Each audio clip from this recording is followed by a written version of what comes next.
उठाओ और इसी समय अपने अंदर ये विश्वास रखो कि परमेश्वर कि मैं आज से लालचपन किसी भी चीज का हो, मैं जेठानी हूँ, दरानी हूँ, घर में बहू हूँ, सास हूँ, मैं परमेश्वर किसी चीज का लालच नहीं करूंगी। मेरे भाइयों ने, मेरे परिवार ने मेरा हक दिया नहीं दिया, परमेश्वर मैं आज से उस लालच को छोड़ती हूँ। मुझे अच्छी नौकरी नहीं मिला, मुझे उस सामने वाली को मिल गया, मैं इस लालच को छोड़ती हूँ। इसको अच्छी पत्नी मिल गया, मुझे नहीं मिला, इसको सुंदर लड़की मिल गया, इसको सुंदर लड़का मिल गया, मैं परमेश्वर हर लालच को छोड़ती हूँ। जो तूने दिया है मैं उसमें संतुष्ट रखूंगी, जो तूने मुझे दिया है परमेश्वर मैं उसमें संतुष्ट रहूंगा।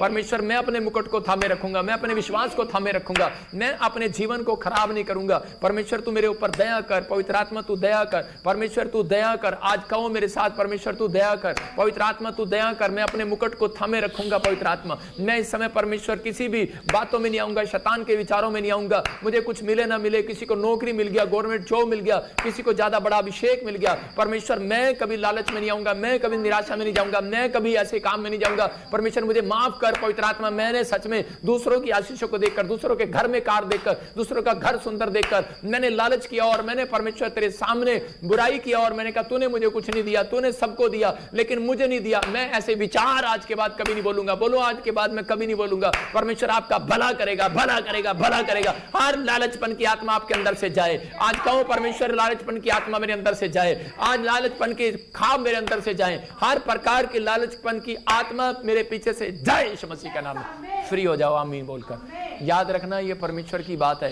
मैं कह रहा हूं जब आप पश्चाताप करते हैं आपके अंदर से लालच जाएगा। निर्गमन 34 के 24 में देखो क्या लिखा, मैं आपको पढ़कर सुना रहा हूं। निर्गमन 34 के 24 में, हाँ पढ़ लड़की, क्या लिखा कि बहुत सारे लोग सोचते हैं कि शायद मैंने मेरी जीवन में इतनी प्रार्थनाएं की, मैंने सब कुछ किया लेकिन मेरी लाइफ में कुछ नहीं हुआ। पवित्र आत्मा उन लोगों से बात कर रहा है। उसके 34 के 24 में लिखा कर मूसा को परमेश्वर ने कहा, हाँ, वर्ष में 3 बार तेरे सब कर पुरुष इज़राइल के परमेश्वर प्रभु यहोवा को अपना मुंह दिखाए। और उसके 24 में लिखा कह रहा कि जब तू ऐसा करेगा, कह रहा मुंह दिखाने के लिए, जब तू अपने परमेश्वर यहोवा को अपना मुंह दिखाने के लिए आएगा, तो मैं बीच में से पढ़ रहा हूं, और कह रहा कि वर्ष में 3 बार आया करेगा, तब तेरी भूमि का कोई लालच ना करेगा। हालेलुया। ये अन्य जातियों को तेरे आगे से निकाल कर तेरी सीमाओं को बढ़ाएगा। आप समझ रहे हैं, आपकी प्रॉपर्टी बढ़ेगी, आपका धन बढ़ेगा, आपकी आशीषें बढ़ेगी। मतलब आपको जितनी बार आप प्रार्थना करने आएंगे, हो सकता है कि आप चर्च में सिर्फ 3 बार आते हैं, आप संडे को आते हैं, वीरवार को आते हैं ऑनलाइन में, अगर मैं और किसी दिन प्रे करता हूं तो अब आते हैं आप लाइन में। मैं कह रहा हूं कि आप लाइव में आए ना है, लेकिन अपने घर में दिन में 3 बार परमेश्वर को मुंह दिखाएं। जब आप 3 बार आप परमेश्वर को मुंह दिखाने लगेंगे, परमेश्वर आपको मुंह दिखाई जरूर देगा। याद रखना, कह रहे कि ये हमारे सामने अगर ये घूंघट करे, घूंघट कर, इसको दिखा जरा, इसको घूंघट कर, और जब ये नई नवेली घूंघट कर ले और इस पर कैमरा कर जरा, इस पर, हाँ घूंघट कर ले, देखो ये नवी नवेली दुल्हन बैठी है और इसको जब ये घूंघट करे कि अपना मुंह दिखाएगी, तो आज क्या होता है, जब किसी की शादी होती है तो उसको दिखाओ घूंघट, और ये बच्चा ये लो 10 रुपये, जब हम उसको 10 रुपये देते हैं, आजकल की बहुओं को देते हैं कि नहीं, जब मुंह कोई बहू आती है तो उसी समय नई बहू को 100 रुपया 10 रुपया देकर क्या करना पड़ता है, उसको मुंह दिखाना पड़ता है। इसका मतलब मुंह दिखाने वाली बहू को मुंह दिखाई मिलती है। तो आपको याद रखना, जब आप परमेश्वर को रोज सुबह मुंह दिखाएंगे तो एक आशीष आपको जरूर दिखाएगा पवित्र आत्मा, एक बड़ी बरकत जरूर दिखाएगा। दोपहर को दिखाओगे, रात को दिखाओगे, परमेश्वर का आत्मा एक बड़ी बरकत आपको दिखाएगा यीशु मसीह के नाम में। आपकी बढ़ोतरी होगी इस साल में। याद रखना, आप ब्लेसिंग में जाएंगे, आप बढ़ेंगे, लेकिन अभिषेक लेना है। याद रखना, कहता लालच को हटाना है। मैं उन लोगों को बता रहा हूं, लिख लो अपनी डायरी में, अगर आपको लालच को हटाना है अपने पास से, तो उस समय आपको एक अभिषेक की जरूरत है, आपको एक अभिषेक की जरूरत है। फिर से कह रहा हूं कि लालचपन वाली आत्मा पीछा नहीं छोड़ती, प्रार्थना करने से नहीं छोड़ती। याद रखना, जब तक अभिषेक ना आए। याद रखना कि अभिषेक जब आता है, कहता है जब आप कह रहा है कि आप उसी समय अभिषेक को लेने की तैयारी करते हैं, जब आप अभिषिक्त के साथ जुड़े हुए हैं। कह रहा है कि एक नबी मूसा परमेश्वर का एक नबी था भेजा हुआ, और उसके ऊपर अभिषेक था।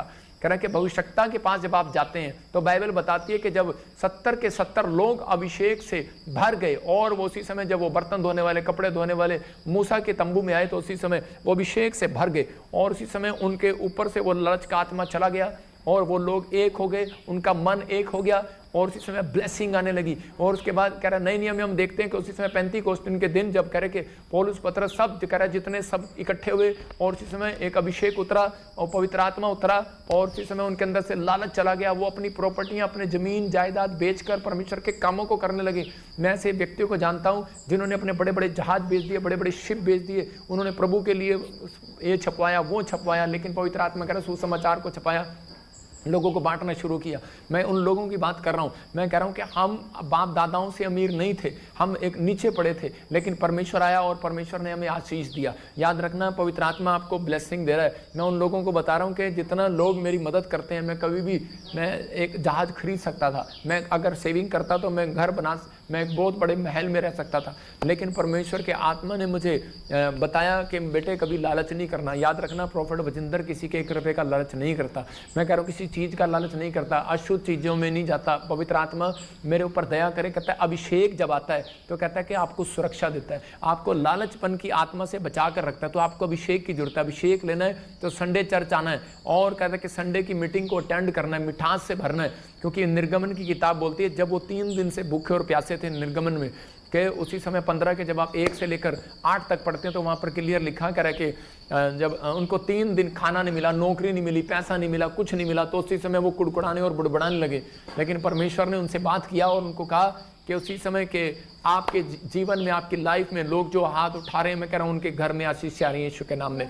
और उसी समय आपको बिलीव करना, मेरी आवाज़ बाहर आ रही है, अपने हाथों को उठाओ और इसी समय परमेश्वर के साथ इसी समय प्रार्थना में जाओ, बोलो परमेश्वर मैं तुझसे अलग होकर कुछ नहीं कर सकता, कुछ नहीं कर सकता। पवित्र आत्मा से जुड़ने के लिए तैयारी करनी है, पवित्र आत्मा से जुड़ने के लिए तैयारी करनी है। अपने हाथों को उठा कर रखो, बोलो परमेश्वर कि मुझे इस समय, जो लोग बाहर बैठे अपने हाथों को उठाओ और कहो परमेश्वर मैं इस समय पवित्र आत्मा जी, मैं परमेश्वर तेरी महिमा करूंगा, तेरी जय जयकार करूंगा, तेरी स्तुति करूंगा, तेरी महिमा करूंगा। परमेश्वर मैं तेरे साथ जुड़ना चाहता हूँ, जुड़ा रहूंगा। परमेश्वर मैं प्रार्थना करूंगा, आत्मिकता में चलूंगा, अपनी लाइफ को खराब नहीं होने दूंगा, अपने करैक्टर को खराब नहीं होने दूंगा।